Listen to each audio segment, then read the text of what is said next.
देखो बच्चों, class 10th की केमिस्ट्री में क्लोर एल्कली प्रोसेस एक बहुत इंपॉर्टेंट टॉपिक है और इस पे कितने तरह के क्वेश्चन पूछे जा सकते हैं मैं इस वीडियो में एक्सप्लेन कर देता हूं। First of all, what is chlor alkali process? Chlor alkali process is the process for commercial manufacturing of sodium hydroxide. Sodium hydroxide का कमर्शियल बनाने का मेथड है। इसमें पूछ सकते हैं why it is so called. Why it is so called because chlorine and alkali, that is NaOH, are produced. NaOH and chlorine both are produced. NaOH and chlorine, chlor-alkali, due to these two products it is called chlor-alkali process. फिर पूछा था what is caustic soda.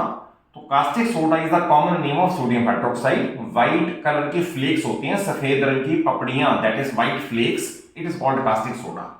फिर पूछ सकते हैं alkali क्या है। Water soluble bases called alkalis like NaOH and KOH, they are the best examples of alkalis. Then पूछ सकते हैं what is brine। तो highly concentrated solution of NaCl in water। NaCl in water, highly concentrated and cold solution is called brine।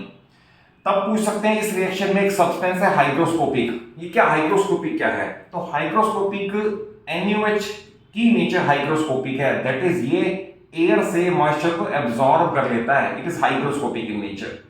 फिर पूछ सकते हैं what is reaction. सबसे important ये रिएक्शन क्या है कि जब आप NaCl का cold and concentrated solution prepare कर लेते हो, इट इज कॉल्ड ब्राइन। मैंने आपको बताया पहली टर्म में ब्राइन। देन ब्राइन में से इलेक्ट्रिक करंट पास करें, ये इसका ऑपरेटर्स है। अगर ब्राइन में से इलेक्ट्रिक करंट पास करें तो NaOH, chlorine gas and hydrogen gas are produced. फिर ये पूछ सकते हैं what is obtained at cathode and why. वो आपको मैं इंटरनल मैकेनिज्म से ही समझा देता हूं। Hydrogen gas is obtained at cathode. Cathode पे आएगी हाइड्रोजन गैस और एनोड पे आएगी क्लोरीन गैस। कैथोड मींस जो बैटरी के नेगेटिव से कनेक्ट होगा। अब आप समझ लें इसका इंटरनल मैकेनिज्म क्या है।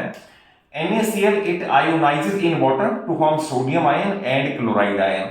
Water also partially ionizes to give hydrogen ions and hydroxyl ions. Hydrogen ions, they are positively charged, therefore they are rushed towards negative terminal, that is H plus है और ये नेगेटिव है, इसकी तरफ attract होगा।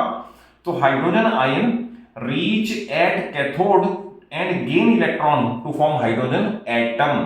Hydrogen atom combines with another hydrogen atom to form hydrogen gas, therefore hydrogen gas is released at cathode.